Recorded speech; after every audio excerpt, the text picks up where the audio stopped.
So I think everyone wants to kind of be positive and have this super optimistic outlook as entrepreneurs, but I think it's important that we talk about the fact that a lot of Amazon sellers that are getting started this year are going to spend thousands and thousands of dollars each and millions of dollars across the board on new products, and they're going to fail. And a lot of those sellers are not going to be able to rebound, right? That's probably going to be the end of their selling career. They had a little bit of money to start, they tried it, it's not going to work. So I think a lot of new Amazon FBA sellers are in trouble. Over the course of this video, we're going to be talking about my views on private label Amazon FBA and how it's shifted over the years, and how I think you should be positioning yourself during these kind of turbulent times to be an e-commerce seller. If that sounds interesting to you, be sure to stick around to the end, but let's get right into it. So in the year of 2020 alone, 200,000 sellers joined the Amazon marketplace. There's a total of about 10 million Amazon sellers globally, with about 2.5 million of them being active sellers in 2021. That figure obviously hasn't been updated since it's 2022 now, and we're working through that year. So I'd imagine we're probably approaching closer to 3 million active sellers on Amazon.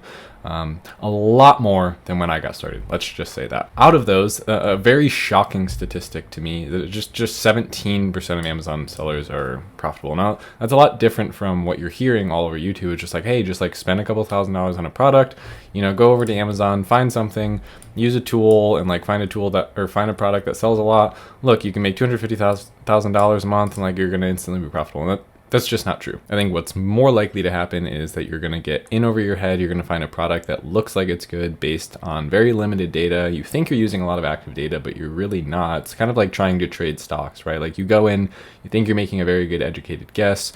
Data looks good from the surface level, right? The limited amount of data that you actually have, where in your mind, you don't even know what you don't know about that market. You go in, turns out that 40, 50 other sellers were actively looking at launching that product. They all hit the market around the same time. You get drowned out in ad spend. I've seen it again and again. It happens all the time. And really quickly, if you could just do me a favor and gently tap the like button down below so we can get this video out to more people, try and help more entrepreneurs, that would be amazing. Helps the channel out so much, and I appreciate you guys. Thanks. Now, I chose this market as an example for an interesting reason. I actually found this product, and it was one of the things I was considering selling all the way back in the beginning of 2018, over 4 years ago now, when I was first starting to sell on Amazon, and there were only a few sellers selling this. I mean, a few meaning probably 100 or so, 50 or 60, 70, 80, somewhere in that range, and a lot of them only had a couple hundred reviews.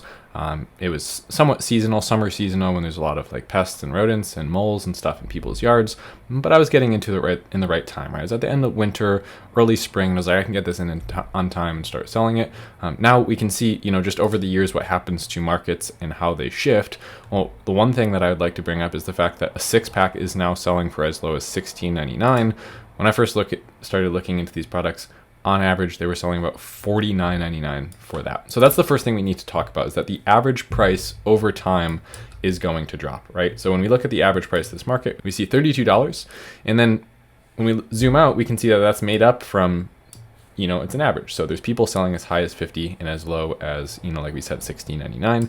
And they'll make different amounts of revenue across the board. Generally, the people that make the most revenue are people who position somewhere in the lower to middle end of that average. Generally, the premium option doesn't make the most sales, certainly not the most sales, but doesn't make the most revenue. And generally, the very lowest price one also doesn't. Somewhere in the middle is usually where we start seeing a majority of sales. Now, the reason that I think new sellers are at the highest risk level is because they just simply don't have the experience, and they don't exactly know what they're getting themselves into. They might have heard that, hey, it's a good idea to start this business model. Hey, it's pretty easy to start this business model, so I'm just going to start it and, hope that it goes well. And you might actually start out with the best of intentions, right? You might go, oh, I'm gonna do it right? I heard that you need a highly customized product that solves a lot of issues, so I'm not gonna back down. I'm gonna go to a manufacturer like this one in China, and I'm gonna say, hey, we're gonna do this pest repeller, but we're gonna make all these changes. We're gonna have all these different design changes. We're gonna implement everything that the customer wanted in the reviews. That means you've actually educated yourself a little bit, right? You've learned about what it means to be an Amazon FBA seller. You've gone through, you've looked at the negative reviews. You can see that, hey, this only has 3.5-star ratings, if I could just make one that has 5-star ratings and that everyone loves, I'll be able to sell it for more and I'll be able to sell more of them. And a lot of the time that's just not the case, right? Because what's going to happen is that you're going to get to the supplier, you're going to contact the supplier, and then you're going to soon learn that, hey, we can't make those changes, or it's going to cost you $40,000 to make those changes because this is a very complex product, and we're going to have to make a lot of, changes to the way that our machine operates and make molds for this product. And then you go, okay, you know what? I kind of had my eyes set on making those changes, but I guess I could just bundle them together and technically no one has 5.5 of them. We'll sell half of one. Now, I'm exaggerating now, but point is you go in thinking you're going to change the product heavily. You end up just selling what everyone else is selling. And then you go, oh, well, our photography is better and our product, it has a custom box. So therefore we'll be able to make up the margins on that side.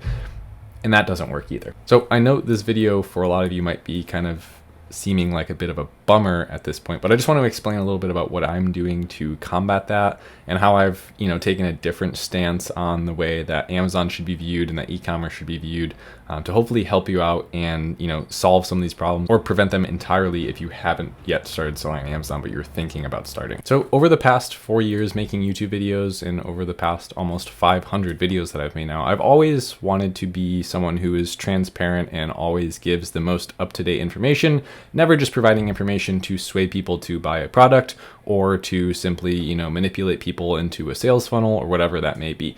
So right now, obviously, I don't think that private label in the traditional sense is a fantastic idea.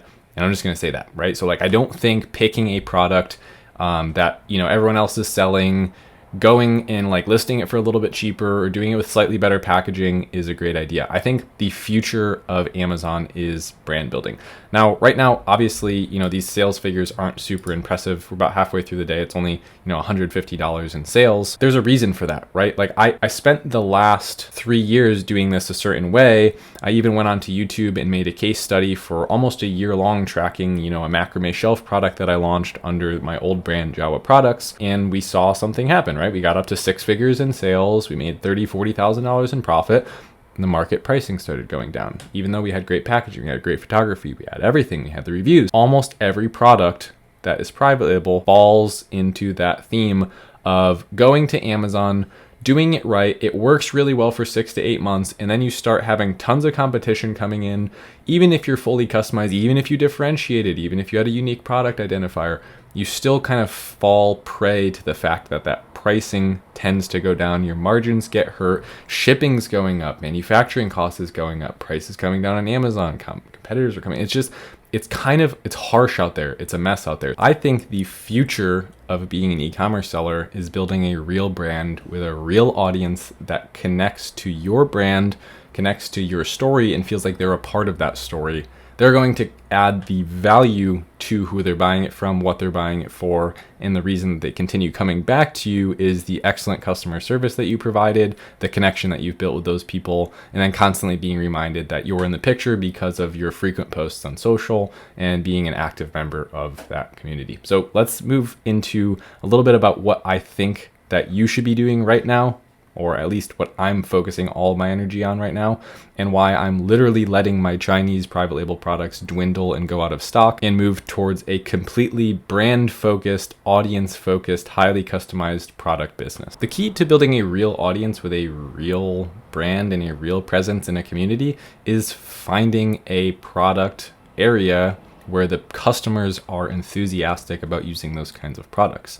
A great example that I like to use is fly fishing, right? You can build a brand around fly fishing because there are people that spend hundreds of dollars, thousands of dollars every single year in this area. So they are known to, pick certain brands and kind of stick to them. I have several products from Sims. I have several products from OPST, right? There's different, so I know a little bit about this area. I use them and I go back to them and I go to their websites and I see what they're doing and I stay up to date with them. And when they release new products, I want to try them, right? So there's a connection that's been built there. I'm sure you can relate, whether that's, working out, fitness, or it's, running marathons, or, eating a certain kind of way, being plant-based eating, supplements. There's areas that just make sense where people are enthusiastic about it. Every customer is a potential customer that can come back to you, not just working for a customer that's going to leave one day. So you can see there's thousands of people liking posts here, right? There's 4,000 people liked this post, someone using a dry fly to do some fishing. 4,600 people liked this post. 4,000 people like this, but I mean, this is kind of a funny post, fly fishing for stripers, obviously, but people are commenting, people are engaging, right? That's what you want on your brand. Now, those are obviously sometimes individual. I actually made a quick kind of like example of this that you can check out. Now, this is not with the intent to build a brand here or build a product line here. This is just something that I like to do. And I wanted to actually show you guys that it can be relatively easy to quickly gain organic reach and organic presence on social media, and how just by interacting with a community, you can start to build your audience before you ever even have a product there. So say a year down the road, I did want to create a fly fishing product. Well, when I have several thousand followers and I can ask them how we should build it and get them engaged, almost immediately on day one, we might have 100 people who are interested in buying that. So you can see how going audience first, brand first, community first obviously makes more sense than going for just product first and looking to monetize that. And you can see, if we go to our reels here, I mean, some of this is outrageous. 5,000 views, 9,500 views, 100 likes with just having started this recently. So you can see on day one, I posted 5 or 6 just to get some content up. And then ever since then, in the past 4 that I've posted when I had some free time, reached thousands and thousands and thousands of people. It's actually kind of crazy. We have 57 followers who we didn't pay for. We just simply are creating high quality content. People are finding the page and following us, right?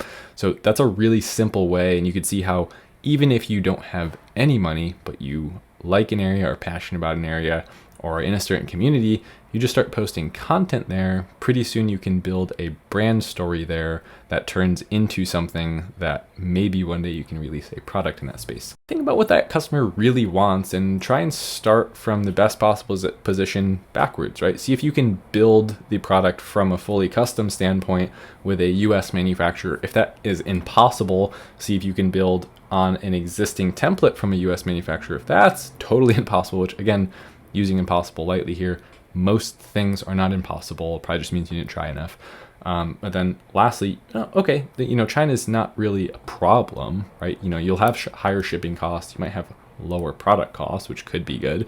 But make sure you're not giving up on the quality of the product and then go, okay, I'm going to need to do a no compete contract with a supplier. So I don't see this product listed 5 times over by the time I do it. And I'm going to build this thing from the ground up. Hopefully this was an enjoyable video for you guys. As always, I appreciate you being here. I thank every one of you who did stay around till the end this long. You're an absolute beast, and thank you. So if you don't mind, I would appreciate you liking and subscribing down below. But other than that, guys, thanks so much, and I'll see you in the next one. Later.